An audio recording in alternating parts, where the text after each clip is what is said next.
आदाब दोस्तों, मैं हूँ गौस सिवानी।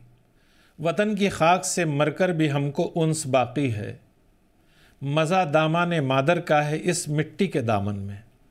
इंसान मर सकता है मगर उसके जज्बात नहीं मर सकते।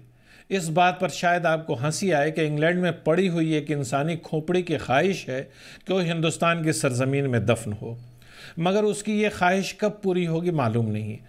ऐसा मैं इसलिए कह रहा हूँ क्योंकि जो लोग अपने मुल्क के लिए जीते और मरते हैं, उनकी आखिरी ख्वाहिश इसके सिवा क्या हो सकती है कि वो अपने वतन की मिट्टी का हिस्सा बन जाएं।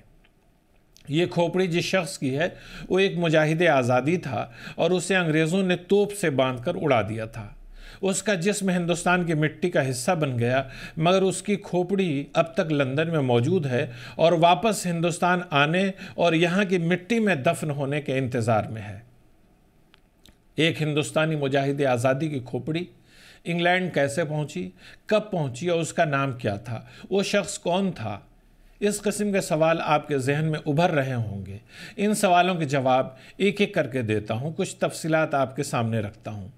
1857 में जब पूरे मुल्क में अंग्रेज़ हुक्मरानों के ख़िलाफ़ बगावत हुई, जिसे पहली जंग आज़ादी का नाम दिया जाता है, उसका आगाज़ उन हिंदुस्तानियों ने किया था जो अंग्रेज़ी फ़ौज में थे।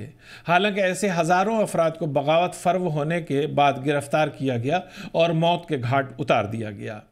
कुछ लोगों को जेलों में बंद किया गया, कुछ की जायदाद जब्त की गई, घर मिस्मार किए गए और बाज़ मुजाहिदीन आज़ादी को काला पानी की सज़ा हुई। जिन फौजियों ने बगावत करते हुए अंग्रेज़ों का कत्ल किया था, उन्हीं में एक आलम बेग भी था जो फ़ौज में हवलदार के ओहदे पर फायज था। ये उन गुमनाम मुजाहिदीन आज़ादी में शामिल था जिन्होंने मादर वतन को ग़ुलामी की जंजीरों से आज़ाद कराने के लिए दुनिया की सबसे बड़ी ताकत से टक्कर ली थी। इंग्लैंड में मौजूद खोपड़ी उसी आलम बेग की है।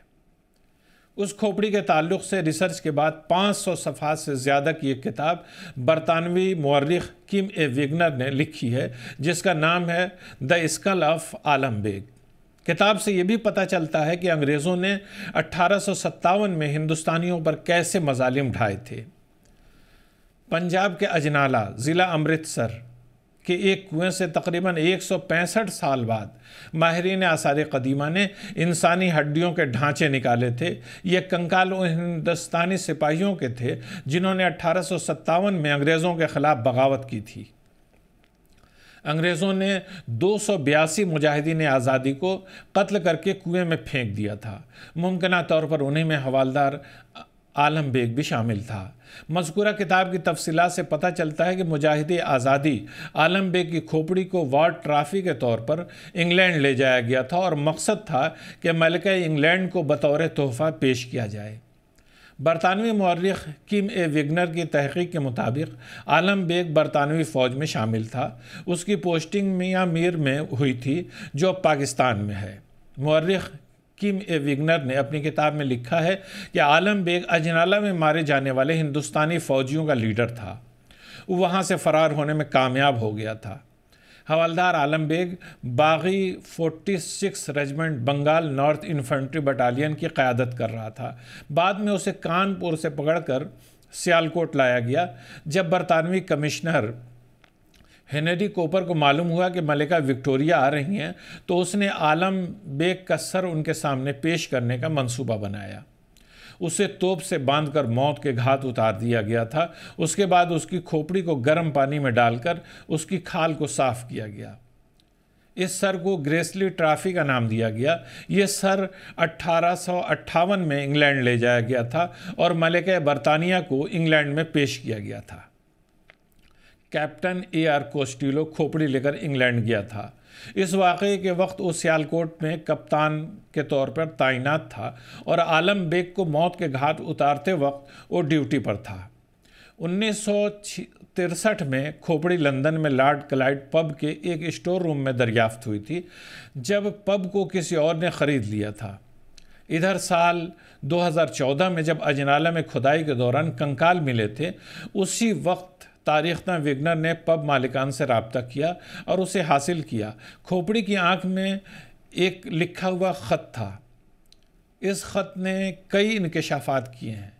उसमें लिखा है कि मौत के वक्त आलम बेग की उम्र 32 साल थी, कद 5 फीट 7 इंच था, जिस्म दुबला था। वो एक मेहनती आदमी लग रहा था। अंग्रेज़ों ने उस वक्त के रिकॉर्ड में लिखा था कि आलम बेग एक कट्टर मुहिब्बे वतन था जो किसी भी हालत में झुकने को तैयार नहीं था। बहरहाल अब बरतानवी माहिरीन ने हिंदुस्तानी माहिरीन से रब्ता किया है। इरादा यह है कि आलम बेग की खोपड़ी को हिंदुस्तान लाया जाए और जो जानकारियाँ साइंसी तहकीक के ज़रिए निकल सकें निकाल ली जाएँ। उसके बाद हिंदुस्तान और पाकिस्तान की सरहद पर इसे पूरे एहतराम के साथ दफन किया जाए। इस पर तहकीक करने वाले बरतानवी मौर्रिख चाहते हैं कि खोपड़ी को उसी जगह दफन किया जाए जहां आलम बेग ने आखिरी जंग में हिस्सा लिया था। क्वीन मैरी कॉलेज लंदन में बरतानवी इंपीरियल हिस्ट्री के सीनियर लेक्चरर डॉक्टर किम वेगनर का ख्याल है कि ये सही वक्त है कि हवलदार आलम बेग को उसके मुल्क में दफन किया जाए, उसी मकाम पर जहां हिंदुस्तान और पाकिस्तान के दरमियान सरहदी इलाके में दरियाए रावी के किनारे आलम बेग ने त्रिमू घाट की जंग में हिस्सा लिया था। फ़िलहाल यहीं तक दीजिए इजाज़त। खुदा हाफिज़।